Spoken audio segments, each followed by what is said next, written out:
I'm not going to claim that this is actually the most shocking cultured anime out there.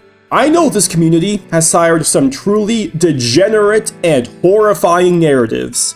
The kinds of things that could ruin your whole day just by learning they exist. But I'm a good little Christian boy who shields mine eyes from such degeneracy and only enjoys basic vanilla bullshit. So when I say that Chiisana Tsubomi no Sono Oku is the most shocking cultured anime I've ever seen, that's coming from an individual who unironically enjoys the taste of white bread and grape juice. I will be talking about this hentai in a good deal of detail today, which means showing some sexually explicit clips and playing suggestive audio. So if that's not something you want to listen to or see, go ahead and bounce out.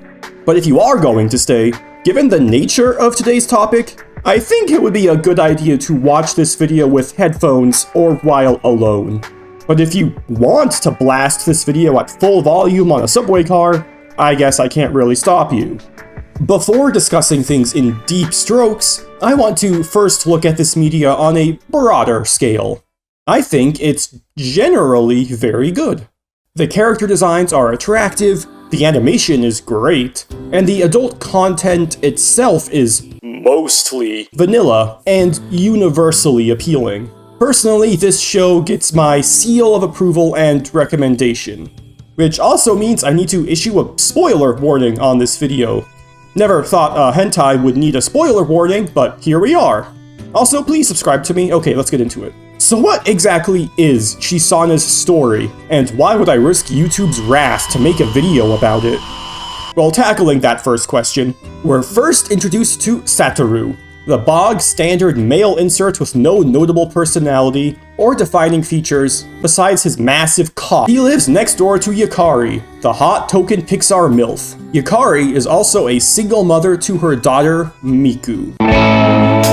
Yukari and Satoru don't get along super well, which naturally makes them incredibly horny for each other.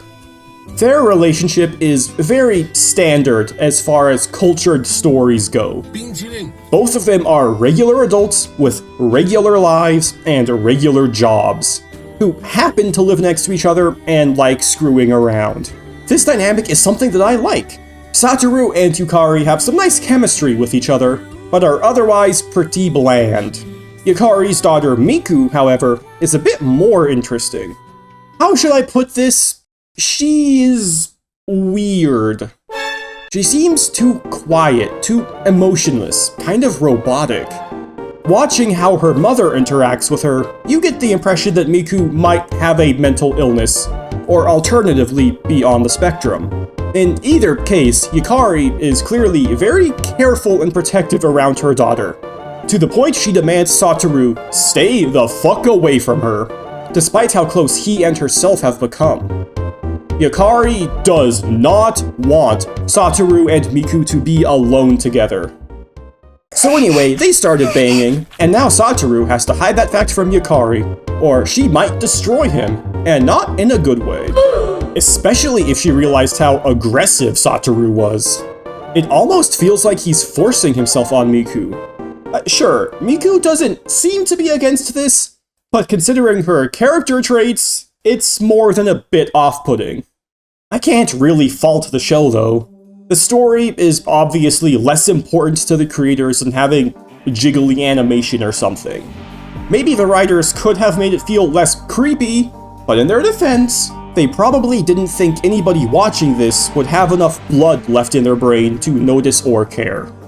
The writers seem much more interested in showing us that when it comes to Miku, Satoru is down bad. Nay, he's down horrendous. Even when he's spending his quality time with Yukari, his mind is filled with thoughts of Miku. Her and Satoru keep having sex behind Yukari's back, an act that Satoru insists needs to stop happening, all while chasing Miku down harder than a dirty dog in heat. And Miku certainly isn't making it easy for him to cut things off. It's almost like she's daring him to do it.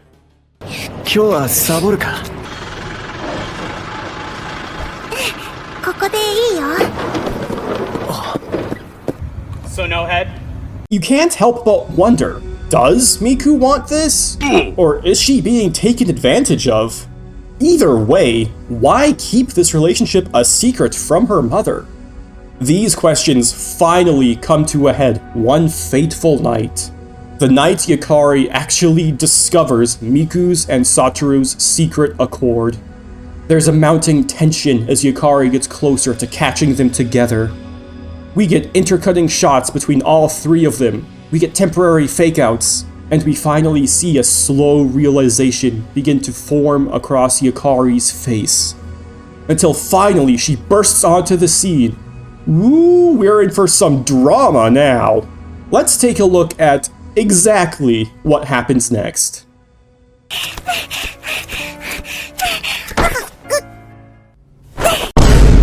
Holy shit, they were vampires the whole time? This shocking twist retroactively explains so much about the story. All of the weird idiosyncrasies that you don't pay attention to are actually foreshadowing this twist. Miku isn't neurodivergent, she's a vampire using seduction magic. Satoru wasn't lustfully chasing down a defenseless girl, he was being six-pack mind-controlled by supernatural forces. Leave me alone! And Yukari wasn't trying to protect Miku from Satoru, she was trying to protect Satoru from Miku. This reveal caught me so off guard, and surprised me so much that I ended up watching the rest of the show just to see what would happen. I was compelled to watch it like it was a regular anime. This kind of crazy plot twist is not something I'd expect out of any cultured show, especially one that appears to be so vanilla and mundane on its surface. The final episode fully descends into this off-putting, rapey horror, and if you liked the show so far, you will probably hate this episode. But as a conclusion to the narrative, it's pretty engaging to watch. Being baffled by how hard and how fast this story jumped the shark, while somehow making it all make sense, just left me feeling very impressed. And I think it's kinda cool to see how these vampires like to operate. I can totally understand if this shift absolutely pissed you off, but personally, I gotta respect this. Even if it did make me throw up a little.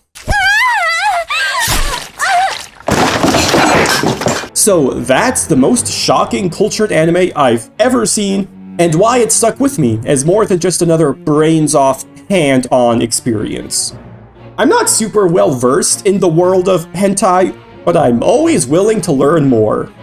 So if there's any other cultured shows out there like this one, where the story plays more of a role than you'd initially expect, leave a comment about it down below. And while you're down there, you might as well hit the like and subscribe buttons. I usually make videos about regular anime and video games, so if that's what you're into, check out my channel. Either way, thank you so much for watching this video. Please remember to stay positive, and have a wonderfully happy Valentine's Day, everyone.